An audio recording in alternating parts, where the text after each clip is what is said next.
হোজাই আৰক্ষীৰ জালত গাঞ্জাসহ এজন সৰবৰাহকাৰী। আৰক্ষীয়ে গোপন সূত্ৰ পম খেদি হোজাই শিৱবাৰী লিংক ৰোডত অভিযান চলাই গাঞ্জাসহ আটক কৰে এজন সৰবৰাহকাৰীক। হোজাই আৰক্ষী থানাৰ ভাৰপ্ৰাপ্ত আৰক্ষী বিষয়া দণ্ডধৰ চৌধুৰীৰ নেতৃত্বত চলিছিল এই অভিযান। অভিযান কালত ধৃত সৰবৰাহকাৰীটোৰ পৰা আৰক্ষীয়ে উদ্ধাৰ কৰে 1 কেজি গাঞ্জাসহ নগদ প্ৰায় 5 লক্ষাধিক টকা। ধৃত সৰবৰাহকাৰীটোৰ নাম অজিত দাস। ঘটনা সন্দৰ্ভত আটকাধীন ধৃত সৰবৰাহকাৰীটোক আৰক্ষীয়ে অব্যাহত ৰাখিছে তদন্ত। কিমান টকা জব্দ কৰিছে আপোনাৰ পৰা? মাটি বিক্ৰী কৰি টকা কিমান টকা? আপোনাৰ নাম কি? নাম কি আপোনাৰ? হোজাইৰ পৰা সুৰেন বৰুৱা ৰিপৰ্ট, এনিভাৰত 24।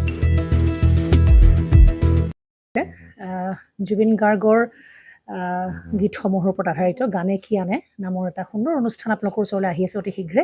অহা 15 আগষ্টৰ পৰা ধেমাজিৰ পৰা প্ৰথম অডিশ্যন আৰম্ভ হ'ব আৰু সেই অডিশ্যনৰ যোগেদি বিভিন্ন কণ্ঠশিল্পীসকলে যিসকলে এই অনুষ্ঠানত যোগদান কৰিব বিচাৰে তেওঁলোকে এই অডিশ্যনৰ যোগেদি আগবাঢ়ি আহক আৰু জুবিন গাৰ্গৰ বহুত ভাল লগা গান আমি সদায় শুনি আহোঁ। আৰু আপোনালোকৰ যদি ভাল লগা গান থাকে জুবিন গাৰ্গৰ আপোনালোকে গাই ভাল পায় তেন্তে অডিশ্যনত যোগদান কৰক। মোৰ ফালৰ পৰা আন্তৰিক শুভকামনা থাকিল এই সম্পূৰ্ণ অনুষ্ঠানটোলৈ। ধন্যবাদ।